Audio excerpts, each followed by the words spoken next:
Assalamu alaikum students. In the previous video we had discussed about the osmosis process. In this video we will discuss about the transpiration of chapter 2 plant and their system. Transpiration is the process by which plant loses water from its leaves into the surrounding air. Transpiration उस process को कहते हैं जिसके through plant water excess water leaves के through push कर देता है, regulate कर देता है, lose the water from the to the surrounding air, right. How the water evaporates from cell. Underline this line is the process. इसकी definition को underline कर लें. The water evaporates from cell inside the leaf. ठीक है, ये कहाँ होता है transpiration? In the part of the leaf में. Water vapour then passes out of the leaf mainly through the tiny hole called stomata. Underline this line. Water vapor passes out from the leaf mainly through the tiny hole called stomata. Stomata are mainly found on the lower side of the leaf. These are the guard cell. These are two guard cells, right? And guard cells are surrounded. Stomata are surrounded by the guard cells which helps the stomata to open and close, right? ये दो shapes देख रहे होंगे आप. ये opened stomata है and ये closed stomata है. ये कब होता है? ये डे टाइम में stomata open होते हैं और नाइट टाइम पे stomata close होते हैं. तो ट्रांसपिरेशन का जो प्रोसेस है वो डे टाइम पे होता है, ठीक है, in the presence of the light. और आपका जो वाटर एक्सेस है, वाटर मॉलिक्यूल्स है फ्रॉम दीज ये गार्ड सेल इन स्टोमा को ओपन करते हैं. एक होल को स्टोमा कहते हैं और बहुत से होल्स को स्टोमेटा कहते हैं. तो इन स्टोमास के थ्रू वो वाटर मॉलिक्यूल पास ऑन करते हैं to the surrounding air, right. When a plant has plenty of water, the pressure inside the guard cell rises and the stoma will open, and open stoma allow more transpiration, right? कि यहाँ से stoma के through water molecule evaporate हो जाते हैं into the atmosphere in the daytime. But on the other hand, ये night time में stoma closed हो जाते हैं. When guard cell lose water, the pressure जब वो इसलिए क्लोज हो जाता है, जब वाटर प्रेशर डिक्रीज हो जाएगा तो गार्ड सेल स्टोमा को क्लोज कर देते हैं, ठीक है, क्योंकि गार्ड सेल्स ही जो है वो स्टोमा ओपन और क्लोज करते हैं. तो वो जब गार्ड सेल्स में वाटर प्रेशर फॉल कर जाता है देन स्टोमा विल क्लोज. वो स्टोमा जो है आपके क्लोज कर जाता है. These are tiny holes under side the leaves के नीचे ये होल्स होते हैं जिनके थ्रू वाटर एवापोरेट होता है. Close stoma slow down the transpiration, ठीक है. open stoma allow more transpiration and closed stoma slow down the transpiration. Understand? Controlling transpiration, each stoma is surrounded by two sausage shaped guard cells, ठीक है. these are the guard cells, ये इनका structure है, which control the size of the hole. वो hole के size को वही कि open और close करते हैं. it help to the stoma to open and close. जब ओपन होंगे तो ट्रांसपिरेशन का प्रोसेस होगा और जब क्लोज होगा तो ट्रांसपिरेशन का प्रोसेस स्लो डाउन होगा. अच्छा, what affects the speed of transpiration? अब ट्रांसपिरेशन अफेक्ट क्या करेगा ट्रांसपिरेशन की स्पीड पे?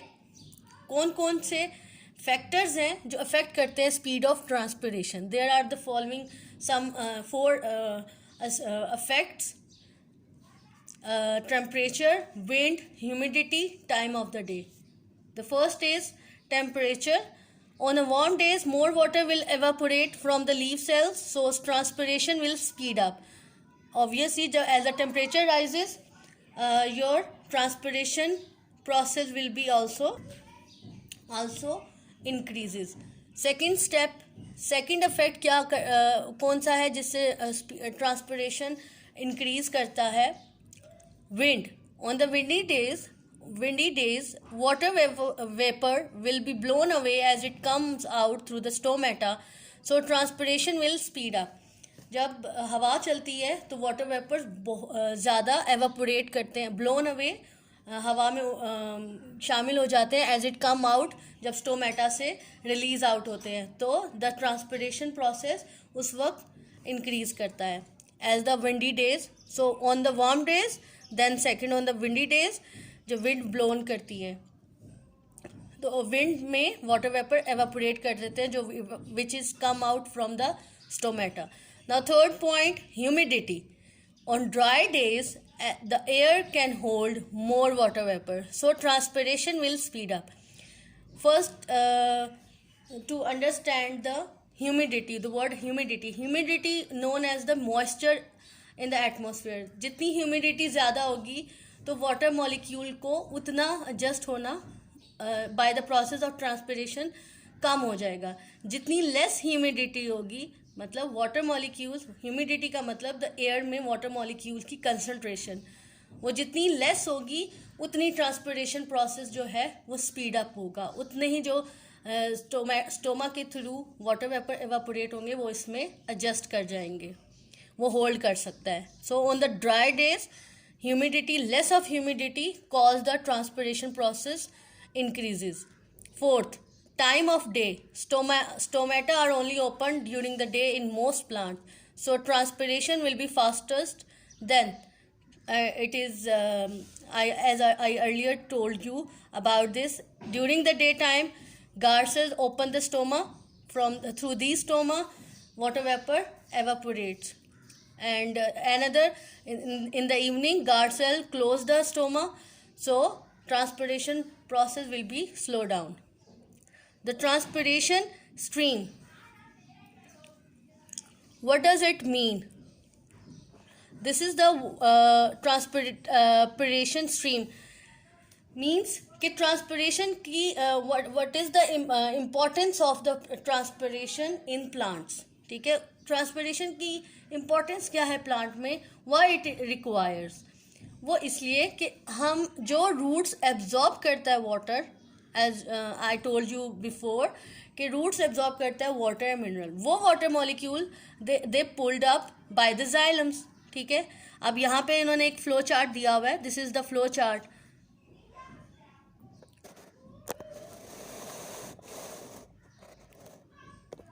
Gate closely.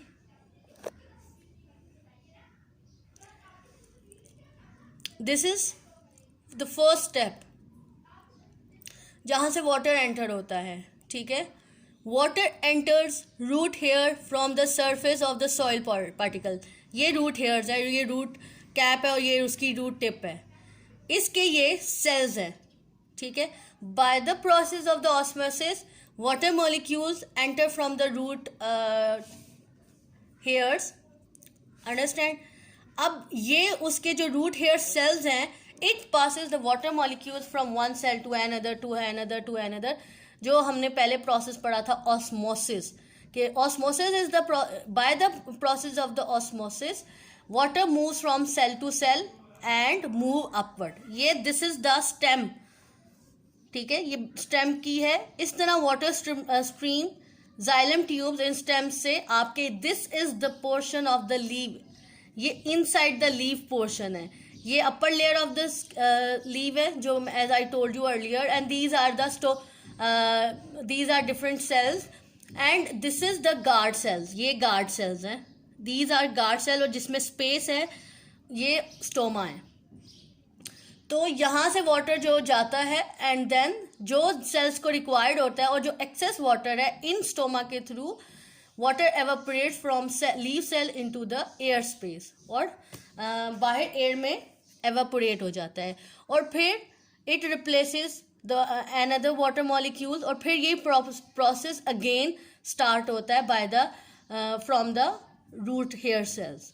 ठीक है, अगर नीचे से वाटर एब्जॉर्ब करता जाए और ऊपर से एवापोरेशन ना हो, ठीक है, जितने सेल्स को जो वाटर मॉलिक्यूल्स रिक्वायर्ड होते हैं वो उन तक पहुंचा के जो एक्सेस होता है वो by the transpiration process it evaporates from the leaf cells. ये लीव सेल्स हैं.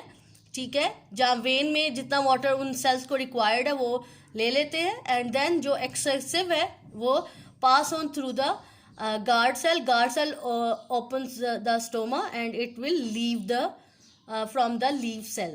ठीक है, in this way this known as a transpiration stream. ये stream है जिसके थ्रू नए वाटर मॉलिक्यूल्स एंटर होते हैं रूट हेयर सेल से और evacuate होते हैं from the leaf cell from the stoma. ठीक है, this is the flow chart of the transpiration stream. I hope it is clear to you. Now we will move to the next topic, page number 24, support in plants. The leaves of a plant need to get as much light as they can for photosynthesis. Leaves को plant की बहुत ज़्यादा ज़रूरत होती है जिसकी वजह से वो photosynthesis का process करता है. Flowers must be held up in the air so they can be pollinated by the wind or passing insect.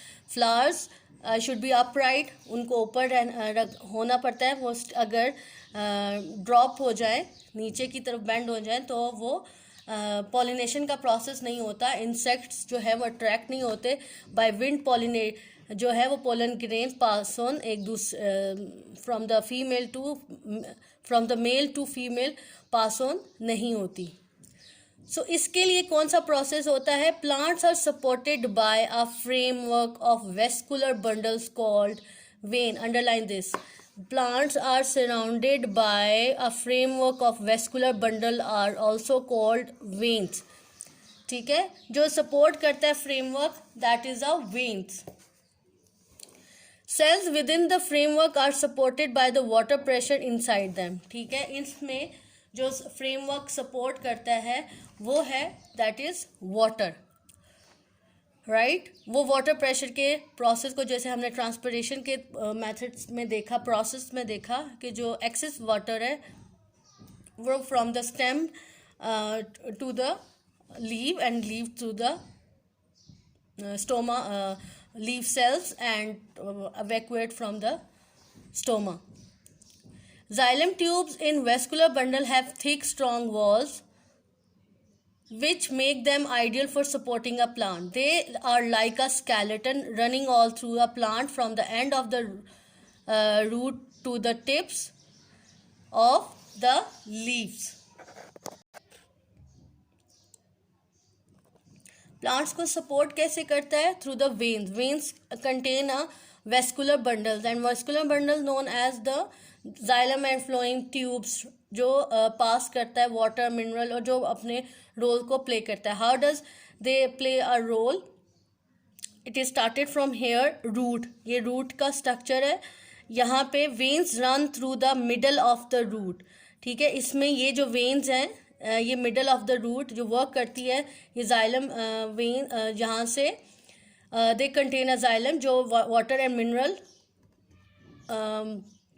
Pass on करती है स्टेम्स के पार्ट को यहाँ पे फर्दर. ये इनकी वेन्स हैं. Support is needed here because the soil hold the root in place. Obviously कि इस वजह से वो रूट जो है वो होल्ड करता है in the place in the ground place. वो वहाँ पे फर्मली रूट्स वहाँ पे स्प्रेड होती हैं. From the in the stem there is also a veins जो कैरी करता है वो वाटर मिनरल जो एब्जॉर्ब करते हैं रूट हेयर्स. अरेंज होता है इन अ रिंग फॉर्म में. This enables the stem to stand up. ये क्या करता है? इट गिव्स ये अगेन वही प्रीवियस टॉपिक को दोबारा रिवाइज किया गया है कि in a ring round the outside this enables the stem to stand up to withstand they could blow the plant over. ठीक है, कि वो ब्लो ना कर सके, कोई आंधी तूफान आए तो वो जो स्टेम ये जो वेन्स में जाइलम और फ्लोइंग ट्यूब्स हैं वो उनको इट गिव्स द फर्मनेस. क्योंकि शुगर सोल्यूशन मिलेगा तो it gives them a firmness. Then here leave stalk. Leave stalk है जो अटैच होता है स्टेम और लीव के साथ. Veins are close together to squeeze through narrow parts like this leaf stalk. इस तरह ये veins इसमें attach होती हैं through the water mineral reaches the vein of leaves. Leaves की vein तो आपने देखी होंगी as the in the previous pages जिसमें हमने लीव की वेन्स आपको दिखाई थी. If you can see, this is the when of leaves, जहाँ पे डिफरेंट सेल्स होते हैं, ट्यूब्स होती हैं जो अपना फंक्शन प्ले करती है. जाइलम जो वाटर मिनरल यहाँ पे प्रोवाइड करती है, एंड देन फ्लोइंग जो जहाँ पे शुगर सोल्यूशन बनता है, and then to provided all part of the plant. So ये फिर ये लीव स्टॉक के बाद यहाँ पे जो वेन्स हैं जो मैंने आपको पहले दिखाई हैं, वो vein spread out across the leave to hold it flat. ठीक है, उसको फ्लैट रखती हैं. The leave can absorb lot of light और फोटोसिंथेसिस. तो इन दिस वे प्लांट ये वेन्स जो हैं प्लांट को सपोर्ट करती हैं. ठीक है, एक स्केलेटन, इन वेन्स में different function, different cell contain करते हैं जो डिफरेंट फंक्शंस को रोल प्ले करते हैं, जैसे जाइलम, फ्लोएम, प्रोटेक्टिव, लीव्स में प्रोटेक्टिव. तो ये टिश्यूज़, ये सब जो है ये अपना अपना इंडिविजुअल रोल प्ले करते हैं, जिससे आपका प्लांट एक फर्मली स्टैंड होता है और उसके जो लीव्स हैं वो ड्रॉप आउट नहीं होते. अगर ये वेन्स में अगर ये जाइलम फ्लोएम प्रॉपर वर्क नहीं करेंगी तो what will be happen there. It is an other topic. This is the page number 25. इसमें टर्जिड सेल और फ्लैसिड सेल बताए गए हैं. टर्जिड सेल्स वो होते हैं जो फ्लैसिड सेल टर्जिड सेल वो सेल्स हैं जिससे आपका प्लांट जो है इन प्रॉपर वे में होता है, ड्रॉप नहीं करता, डाई नहीं होता. ये उसका स्ट्रक्चर है. ये इसके जो सेल्स हैं, इसके जो वैक्यूल में वाटर मॉलिक्यूल हर सेल के, जब as I told you earlier कि by the process of the osmosis cell reaches to water molecule reaches to every part of the cell, every part of the plant cells. वो उसके हर sales में water molecule provide होगा, and जब वो उन cell में अपनी वाटर नेसेसिटी को फुलफिल करेगा, एंड दिस सेल, उसके अंदर जो वैक्यूल होता है वो push out the waste out, and cell they make a cell wall making the cell turgid. ठीक है, और वो ज़्यादा सेल वॉल प्रोड्यूस करेगा. सेल वॉल को वो वाटर मॉलिक्यूल देंगे जिसकी वजह से आपका जो सेल है वो फर्मनेस से और वो ड्रॉप नहीं करेगा. ठीक है, it gives you a lot of support. Each one is like a brick in a wall. ठीक है, तो वो जैसे आपकी ब्रिक होती है, उसको वाटर मॉलिक्यूल मिलता है, तो हर सेल जो है वो उसकी सेल वॉल ज़्यादा स्ट्रॉन्ग होती है. ठीक है, एज यू नो कि प्लांट की सेल वॉल होती है, तो वो जो सेल वॉल है वो ज़्यादा स्ट्रॉन्ग होती है after getting the water molecule by the process of the osmosis. But अगर if plant does not get a good supply, अगर एक ही सेल तक स्टक हो जाए, तो वो व्हाट हैपन्स, वो आपका जो फ्लैसिड जो है, वो आपका जो प्लांट्स हैं वो फ्लैसिड इट विल डाई. ठीक है, flaccid cell it give no support. ठीक है, वाटर मॉलिक्यूल अगर आपके हर सेल को नहीं पहुंचेगा तो वो आपके प्लांट को मुरझा देगा. It will start dropping. दो आपके पास पिक्चर्स हैं हेयर. ये एक लीव है, proper skeleton of the veins with a good, जब इसको ये flaccid cell, the leave get it support from the turgid cells. Turgid cells क्या है, जब आपका water molecule provided to every cell और it passes from one cell to another cell, and then it gives the support to the cell wall. ठीक है, जब water molecule मिलेगा तो it gives the support to the cell wall, और आपकी making the cell turgid. उससे आपका cell जो है वो टर्जिड मीन के रिप्रोड्यूस करेगा एंड आपकी सेल वॉल को ज़्यादा सपोर्ट देगा. लेकिन अगर आपका सेल फ्लैसिड हो जाएगा जब वाटर मॉलिक्यूल्स वहाँ तक नहीं पहुँचेगा, और आपकी प्लांट की ये कंडीशन हो जाएगी. Right, so did you know by having vascular bundle in the center of its root, a plant is able to resist being pulled out of the ground. Small plant cell can expand more than a large cells. Because their cell wall are more elastic, ठीक है। Small plant के जो sales हैं वो ज़्यादा expand करते हैं। वो एक्सपेंड कैसे करते हैं? जब वाटर मॉलिक्यूल्स उन तक पहुंचता है एंड जो इनका वैक्यूल है it expand more, causing the cell to expand, और इससे आपकी सेल जो कंटेस्ट है push out the against the strong cell loose cell wall, making the cell turgid. उस तरह आपके सेल वॉल को ज़्यादा सपोर्ट मिल जाती है। So this is the turgid cell and flaccid cell. Turgid cell किस में होते हैं? आपके जो एक ग्रीन प्लांट्स में और ग्रीन जो हेल्दी ग्रोइंग प्लांट है उसमें, और फ्लैसिड सेल उसमें होते हैं जिसमें आपके वाटर मॉलिक्यूल प्रॉपर तरीके से पहुंच ना पाए। पेज नंबर 26, फ्लावर्स, ठीक है। With the help of this diagram I'll explain the concept. Flowers के पास मेल रिप्रोडक्टिव ऑर्गन होते हैं और एक फीमेल रिप्रोडक्टिव ऑर्गन होता है, ठीक है। दिस इज द स्टेमन, ये है जी stamen. This is the part of the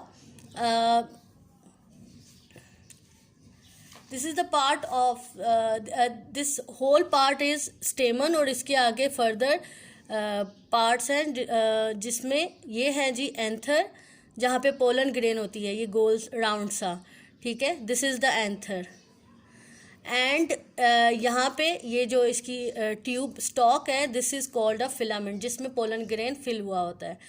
तो this is the male reproductive organ. This is a carpel, female reproductive organ. ये जो ऊपर लाई कर रहा है, नज़र आ रहा है आपको, दिस इज द स्टिग्मा, ठीक है, जहाँ से मेल रिप्रोडक्टिव ऑर्गन, इंसेक्ट्स जो हैं, it picks up the pollen from the male reproductive organ. कौन सा है? एंथर। एंथर से पिक करता है, डिपॉजिट करता है into the stigma, and pollen stick to the during pollination, क्योंकि बीज के साथ पोलन जो है इज अ स्पाइकी, वो अटैच हो जाता, अट्रैक्ट हो जाता है इंसेक्ट बॉडीज़ के साथ, चिपक जाना, ठीक है, स्पाइक जैसे चिपक जाना। फिर उसके बाद ये जो है,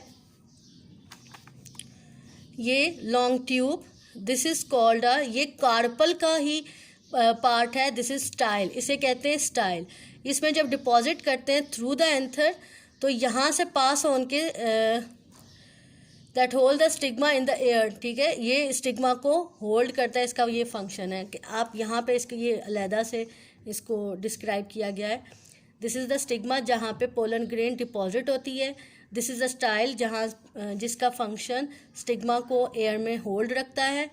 this is the ovary which contain ovule, जो पोलन ऊपर से आता है इसके साथ डिफ्यूज़ होता है and make a and reproduction happens here, ठीक है। यहाँ पे फिर डिफ्यूज़ होने के बाद एग सेल के साथ डिफ्यूज़ होके यहाँ पे रिप्रोडक्शन अकर करती है and make a seeds. In this way pollination occur in the flowers. अच्छा, दूसरे जो पार्ट्स हैं, this is the nectar, it is bottom, ये सब अंडरलाइन कर लें। Nectar is made at the bottom of the petal, it is a sweet liquid that attract insect, ये insect को अट्रैक्ट करती है, ठीक है, तभी इंसेक्ट्स आएंगे तो पॉलिनेशन होगी। पॉलिनेशन उसे कहते हैं जो एक फीमेल पार्ट, मेल पार्ट कौन सा है? स्टेमन का male part, स्टेमन is a male part और उसका पार्ट है एंथर। उस एंथर में पोलन ग्रेन को पिक करता है वो इंसेक्ट, और वो नेक्टर की वजह से अट्रैक्ट होता है, वो sweet liquid that attract by the insect. ये कहाँ होता है? At the bottom of the petal, petal के नीचे। Then there is a sepal protect the flower when it is bird. ये सेपल है ग्रीन, ये दोनों ग्रीन है, ठीक है, और ये एक reproductive organ, male reproductive organ है। This is the male reproductive organ है, this is the female reproductive organ.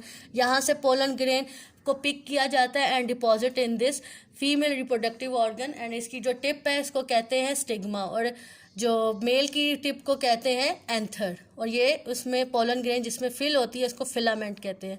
और जो ये कार्पल की टिप अटैच होती है ट्यूब के साथ उसे स्टाइल कहते हैं, ठीक है। और स्टाइल के साथ अटैच होती है ये ओवरी। ओवरी में आपके ओव्यूल्स होते हैं, एग्स होते हैं, जहाँ पे फर्टिलाइजेशन अकर होती है, it take place, right. In this way pollination occur in the flower. Now move to the page number 27. These are different flowers. The stamen of this poppy flower in a ring around the carpel, ठीक है। ये ring form में होता है around the carpel के, यहाँ पे आप इसकी स्ट्रक्चर देख सकते हैं। Tree flowers hang in the air so wind can carry pollen away, ठीक है। ये इस तरह हवा के ज़रिए पोलन जो है जिस ट्री में पड़ेगी वहाँ से पिक जहाँ गिरती है वहाँ से फिर फर्टिलाइजेशन का, रिप्रोडक्शन का प्रोसेस स्टार्ट होता है। This sunflower is actually lots of tiny flower bundle together. इसके फ्लावर्स ऐसे येलो और ये होते हैं, यहाँ से पोलन ग्रेन पिक करते हैं और डिपॉजिट करते हैं, ठीक है। Apple blossom flowers have a sweet smell and lots of nectar to attract by the insect. यहाँ पे पॉलिनेशन होती है। जो सेम फ्लावर में पॉलिनेशन होती है सेल्फ पॉलिनेशन कहते हैं। जो डिफरेंट फ्लावर्स में पॉलिनेशन होती है उसको क्रॉस पॉलिनेशन कहते हैं, जो इंसेक्ट एक फ्लावर से दूसरे फ्लावर तक लेके जाती है। लेकिन जो सेम फ्लावर में उसी के उसमें फीमेल और मेल उसी में रिप्रोडक्टिव ऑर्गन्स होंगे तो वो वहाँ पे सेम फ्लावर में ही पॉलिनेशन अकर करती है। These gorse flower are completely enclosed. You cannot see the reproductive organ at all. ठीक है, are completely enclosed, ये बंद होते हैं लेकिन इसमें भी रिप्रोडक्शन ऑब्वियसली होती है। ये it is closed, right? Did you know Rafflesia is the world largest, ये सबसे बड़ा है, heaviest and one of the most smelly flower in the world. It grows to 1 meter wide and weigh about 10 kg. Rafflesia smell a rotting flesh to attract flies for the pollination. Rafflesia की जो smell है वो गोश्त के जो गला सड़ा होता है उसकी तरह है जो अट्रैक्ट करती है फ्लाइज को for pollination. So this chapter it will be ended. It will ended now. Do this exercise, page number 28, multiple choice question. What part of a plant absorb water? Root. What does the stem of a plant support the plant above the ground? Which of the following is not a plant organ? Pollen. What are vascular bundle made up of? Xylem and phloem. The job of